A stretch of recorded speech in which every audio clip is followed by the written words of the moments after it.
గతంలో జగన్మోహన్ రెడ్డి వదిలిన బాణాన్ని నేను అని చెప్పిన షర్మిల ఇప్పుడు తన బాణాన్ని జగన్మోహన్ రెడ్డి పైనే ఎక్కుపెట్టబోతోందా?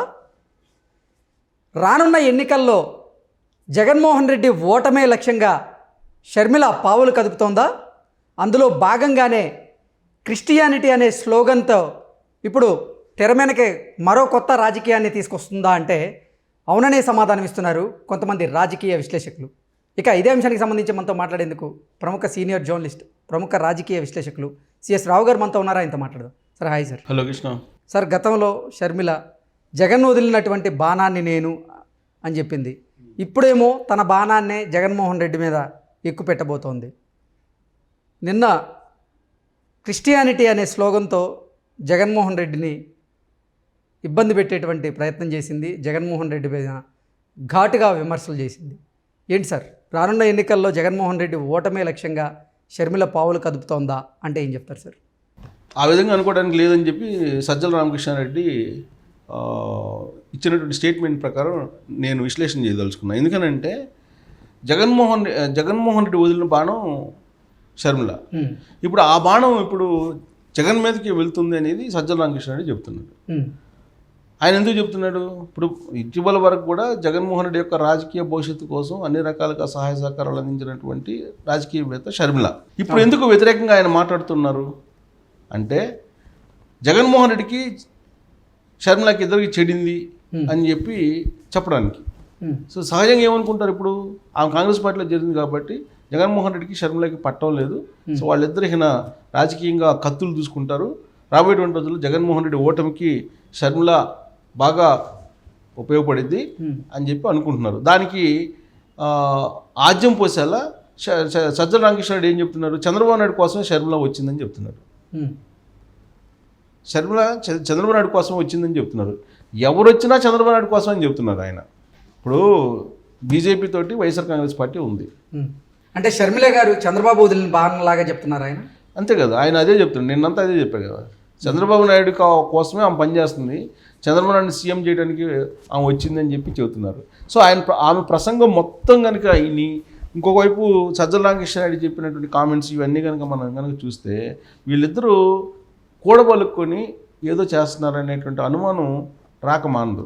అంటే ఇప్పటి వరకు అసలు చంద్రబాబు నాయుడు గారు, పవన్ కళ్యాణ్ గారు చేయని విధంగా ఘాటుగా కొన్ని విమర్శలు చేస్తున్నారు జగన్మోహన్ రెడ్డి మీద. షర్మిల నిన్న చేశారు. అంటే వీళ్ళిద్దరూ ఒకటే అయితే అంత ఘాటు విమర్శలు చేసే అవకాశం ఉందంటారా? అలాగే క్రిస్టియానిటీ అనేటువంటి స్లోగన్ని ఒక అస్త్రంగా మార్చుకొని జగన్మోహన్ రెడ్డి మీదకి తన అస్త్రాన్ని వదిలే అవకాశం ఉందంటారా? ఇప్పుడు ఇక్కడ ఒక నిశ్చితంగా ఒక విశ్లేషణ కనుక చేసుకుంటే చంద్రబాబు నాయుడు ఇప్పటి వరకు ప్రసంగాలు ఏవైతే చేశారో ఆ ప్రసంగాన్ని ఇప్పుడు షర్మిల వినిపిస్తుందని చెప్పి సజ్జల రామకృష్ణారెడ్డి అంటున్నాడు. కొత్తగా ఏం చెప్పట్లేదు, చంద్రబాబు నాయుడు ఏం చెప్తారో అదే చెబుతుంది షర్మిల అని చెప్పి చెబుతున్నారు. ఇప్పుడు షర్మిల ప్రసంగాన్ని కనుక వింటే ఆమె ఏదంటారు, తమలపాకుతో నువ్వు అట్టాను నేను ఇట్టంటాను అనేది సామెత ఉంది, అలా ఉంది ఇప్పుడు ఆమె చేసినటువంటి విమర్శలు. ఇప్పుడు ఆంధ్రప్రదేశ్ అప్పుల్లో ఉందని చెప్పి మా అందరికీ తెలిసింది, బీజేపీ అదే చెబుతుంది, తెలుగుదేశం పార్టీ అదే చెప్తుంది, కమ్యూనిస్ట్ పార్టీలు అదే చెప్తున్నాయి. కొత్తగా షర్మిల వచ్చి చెప్పేది ఏంది? చెప్పేది ఏం లేదు కదా, ఓడిచ్చి చెప్పేది. సో ఆమె ఏం చెప్తుంది, 10 లక్షల కోట్ల అప్పు ఉంది బట్ అభివృద్ధి లేదు అని చెప్తుంది. అది చెప్తున్నారు కదా, ఆల్రెడీ చెప్తున్నారు. ఆ తర్వాత ఏం చెప్పారు, జగన్మోహన్ రెడ్డి గద్దె దిగాలి, రాష్ట్రం బాగుపడాలని, ప్రత్యేక హోదా కావాలి అని చెప్తుంది. సో ఈ ప్రత్యేక హోదా కోసమే కదా ఇంత మొత్తం నడిచి జగన్మోహన్ రెడ్డి చేసింది. సో ఇప్పుడు కొత్తగా చెప్పింది ఆమె ఏం చెప్పాలా, కొత్తగా ఏదైనా చెప్పాలనుకుంటే ఆమె దగ్గర నుంచి జనాలు ఆశించేది ఏంటంటే నిజంగా జగన్మోహన్ రెడ్డికి షర్మిలకి కనుక తేడా ఉంటే రాజకీయంగా ఎవరు బాబాయిని చంపారు, అసలు ఇంట్లో వ్యవహారాలు ఏంటి, జగన్మోహన్ రెడ్డి వైఎస్ఆర్ కాంగ్రెస్ పార్టీని ఎందుకు పెట్టారు, ఆయన వైఎస్ఆర్ కాంగ్రెస్ పార్టీ పెట్టినప్పుడు ఏమనుకున్నారు, రాజశేఖర రెడ్డి చనిపోగానే సంతకాల సేకరణ ఎందుకు చేశాడు, సంతకాల సేకరణ చేసి ముఖ్యమంత్రి కావాలని, ఆ ముఖ్యమంత్రిని చేయకపోయినందువల్లనే కాంగ్రెస్ పార్టీ నుంచి బయటకు వచ్చాడా, లేదంటే నిజంగానే అవమానం జరిగి బయటకు వచ్చారా, అసలు ఆయన కేసుల విషయంలో ఏం జరిగింది. ఇప్పుడు ఆయన దాదాపు షార్ట్షీట్లు ఉన్నాయి కదా, 30 షార్ట్షీట్లు ఉన్నట్టున్నాయి, ఈడీ కేసులు ఉన్నాయి, సిబిఐ కేసులు ఉన్నాయి, వాటి గురించి మాట్లాడాలి. ఎందుకంటే ఇంట్లో మనిషి కాబట్టి ఏ విధంగా ఆ రోజున కిట్పోగా జరిగింది, ఓబులాపురం గనుల్లో ఏం జరిగింది, గాలి జనార్దన్ రెడ్డి జగన్మోహన్ రెడ్డి కలిసి ఏం చేశారు, ఇవి చెప్పాలి. నిజంగా వాళ్ళిద్దరి మధ్య తేడా ఉంటే, ఏది షర్మిలకను జగన్మోహన్ రెడ్డికి. మరి ఆయన చెప్పింది ఏంది? ఇప్పటివరకు ప్రతిపక్షాలు చెప్పింది కొత్తగా ఏం చెప్పలేదు కదా. ప్రత్యేక హోదా అందరికీ తెలిసినటువంటి విషయమే, ముగిసిన అధ్యాయం అని చెప్పి బీజేపీ చెబుతుంది. మేము అధికారంలోకి వస్తే మేము ప్రత్యేక హోదా ఇస్తామని చెబుతుంది. అసలు మేము 100 కన్నా తక్కువ వచ్చినాయి కాంగ్రెస్ పార్టీ కోట్లు. అధికారంలోకి ఎలా వస్తారు? అసలు ఇప్పుడు వచ్చే అవకాశం లేదు. సో జగన్మోహన్ రెడ్డిని నిజంగా టార్గెట్ చేయాలి అనుకుంటే, ఈ అంశాలు చెప్పాలి కదా. కానీ అవి చెప్పకుండా మామూలుగా మాట్లాడారు. ఇంకోటి, సజ్జల రామకృష్ణారెడ్డి ఏమన్నారు? అసలు కాంగ్రెస్ మాదేను అందు కాదు అన్నారు. కాంగ్రెస్ పార్టీ నుంచి వ్యతిరేకించి బయటకు వచ్చినటువంటి వాళ్ళు అసలు కాంగ్రెస్ మాది అని ఎట్లా అంటారు సజ్జల రామకృష్ణారెడ్డి? సజ్జల రామకృష్ణ స్టేట్మెంట్లో అసలు కాంగ్రెస్ మాది, కాంగ్రెస్ మోసం చేసింది, అందుకే మేము బయటకు వచ్చామని చెప్పి ఆయన చెబుతున్నారు. అంటే కాంగ్రెస్ వైఎస్ఆర్ కాంగ్రెస్ పార్టీ వేరు కాదని చెప్పి చెబుతున్నారు. అంటే ఓట్లు చీలిపోతాయేమో అనేటువంటి ఒక మైనారిటీలు అంటే దూరం అవుతారు. ఇప్పుడు కాంగ్రెస్ వైఎస్ఆర్ కాంగ్రెస్ పార్టీ 2 ఒకటే అని చెప్పి సజ్జల రామకృష్ణ చెప్తున్నారంటే, షర్మిల జగన్మోహన్ రెడ్డి ఇద్దరు ఒకటేనే కదా అర్థం అదే కదా. కాకపోతే ఆ రోజున శంకర్రావు, ఎర్రమనాయుడు, అశోక్ గజపతిరాజు వీళ్ళందరూ కలిసి మా కేసులు పెట్టారు.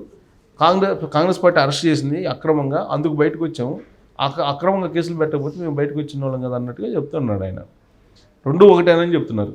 అంటే జగన్మోహన్ రెడ్డి వీళ్ళిద్దరు ఒకటే కదా, జగన్మోహన్ రెడ్డి అను షర్మిల ఇద్దరు ఒకటే కదా ఆయన చెప్పే ప్రకారం. కాంగ్రెస్ ఇప్పుడు ఏదైతే కాంగ్రెస్ ఉందో అది కాంగ్రెస్ కాదు, అసలైన కాంగ్రెస్ మేము అని చెప్పేటువంటి ప్రయత్నం చేస్తున్నారు కదా సార్ ఆయన. అసలైన కాంగ్రెస్ మేము అని చెప్తాం. అంటే దాని అర్థం ఏంది? ఇప్పుడు కాంగ్రెస్ పిసిసి అధ్యక్షురాలు ఉన్నప్పుడు అసలు కాంగ్రెస్ ఆ కాంగ్రెస్ ఈ కాంగ్రెస్ 2 ఒకటే, అసలు కాంగ్రెస్ మాదే అంటే అది కూడా మాదేనే కదా అర్థం ఇండైరెక్ట్గా.